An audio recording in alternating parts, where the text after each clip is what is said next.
Charlie Kirk is not just a name in conservative politics, he is a phenomenon. A young man who transformed himself from a little-known activist into one of the most recognized faces in right-wing America, Kirk represents a story of ambition, controversy, and influence that has shocked even his harshest critics. His journey is not a quiet one, but rather a storm that millions either cheer for or fear. Imagine being in your early 20s, with no college degree, no powerful family dynasty behind you, yet you managed to build a movement so big that US presidents notice, billionaires fund, and millions of young Americans rally behind. That is exactly what Charlie Kirk has done, and tonight we're going to dive into how he pulled it off, why his critics call him dangerous, and why his followers call him a hero. To understand Kirk's rise, you have to picture the America of the early 2010s. The political landscape was still dominated by establishment figures, and youth politics leaned heavily liberal, especially on college campuses. Conservatives struggled to recruit young people, and student activism was almost entirely progressive. Into this vacuum stepped a teenager from the suburbs of Illinois, armed with nothing but a sharp tongue, a knack for persuasion, and an instinct for media. Charlie Kirk, at just 18 years old, co-founded Turning Point USA, an organization that would become a magnet for conservative students across the nation. The shock wasn't that he founded it, the shock was how fast it grew. From handing out flyers on small campuses to commanding multi-million-dollar budgets and stadium-size rallies, Kirk built Turning Point USA into something no one thought possible, a conservative youth army. But here's the twist, Charlie Kirk never actually attended college. He turned his lack of a degree into a weapon. Instead of studying inside a classroom, he was outside organizing, speaking, and persuading. That outsider image gave him credibility with some and ridicule from others. Critics mocked him as unqualified, but his audience saw him as authentic. And Kirk knew how to weaponize criticism. Every time the media attacked him, every time professors dismissed him, he gained more fuel to frame himself as the underdog warrior against the system. That narrative became his brand, and it sold big.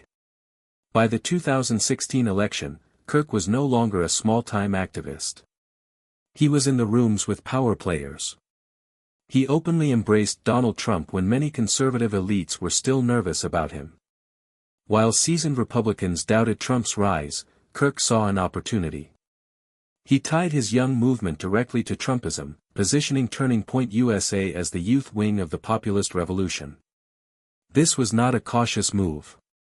It was a gamble, one that paid off. Suddenly, Kirk wasn't just running campus events. He was speaking at rallies, meeting with the Trump family, and becoming a fixture on Fox News. His rapid rise stunned observers. How could someone so young, so new, command that much influence?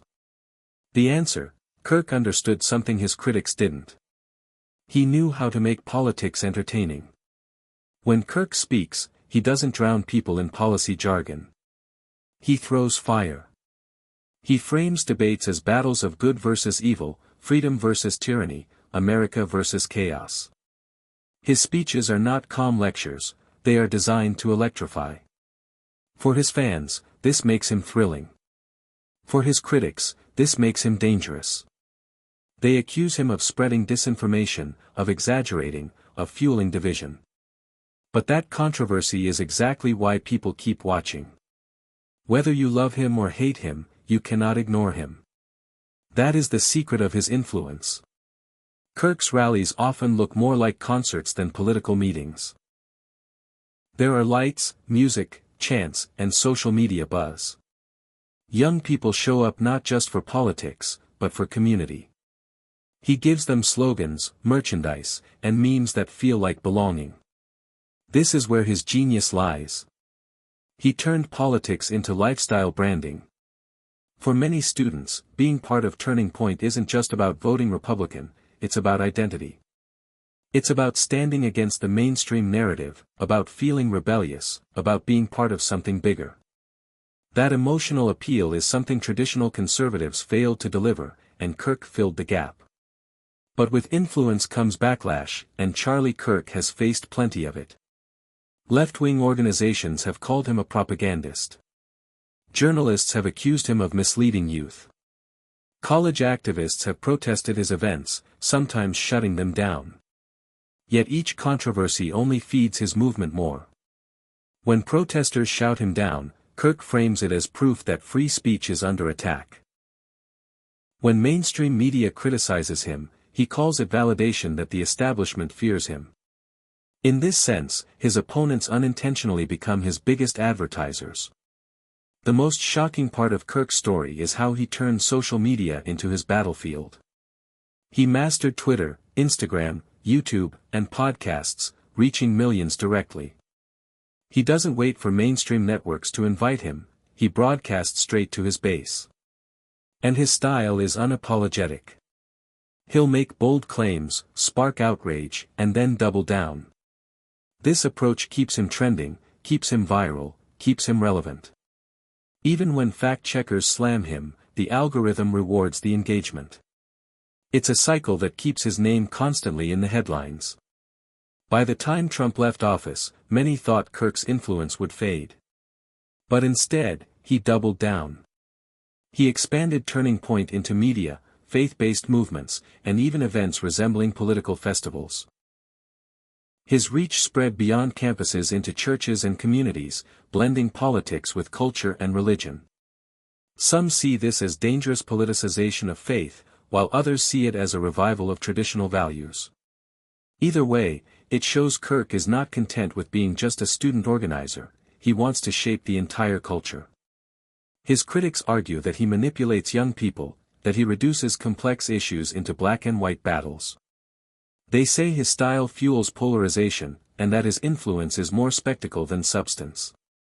But his supporters argue the opposite, that he speaks plainly, that he dares to say what others won't, and that he gives conservatives hope in a culture they feel is hostile to them. That clash of perceptions is what makes Kirk so fascinating. He is both hero and villain, depending on who you ask. The real question is, what does the future hold for Charlie Kirk? He is still young, not yet 40, with decades ahead of him in politics if he chooses. Will he remain a media influencer, or will he step into elected office one day? Some speculate he could run for Congress, even governor, maybe more. His influence with young conservatives makes him a powerful asset to any political campaign. And in an era where media power often matters more than traditional credentials, Charlie Kirk may be exactly the kind of figure who defines the next chapter of conservative politics. What cannot be denied is this: Charlie Kirk turned himself from a suburban teenager into one of the loudest voices in American politics. He built a youth movement when experts said it couldn't be done. He attached himself to a president when others hesitated. He turned controversy into fuel and critics into marketing. Whether you cheer for him or fear him, his story is one of ambition that cannot be ignored.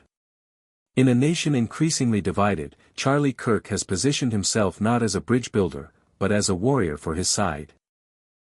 And warriors, for better or worse, always get remembered. So next time you hear his name, ask yourself this: is Charlie Kirk the voice of a new generation, or is he a symptom of America's political chaos? Is he leading young people toward empowerment, or into deeper division? The answer may depend on your politics, but one fact remains. Love him or hate him, Charlie Kirk has already changed the game. And his story is only just beginning.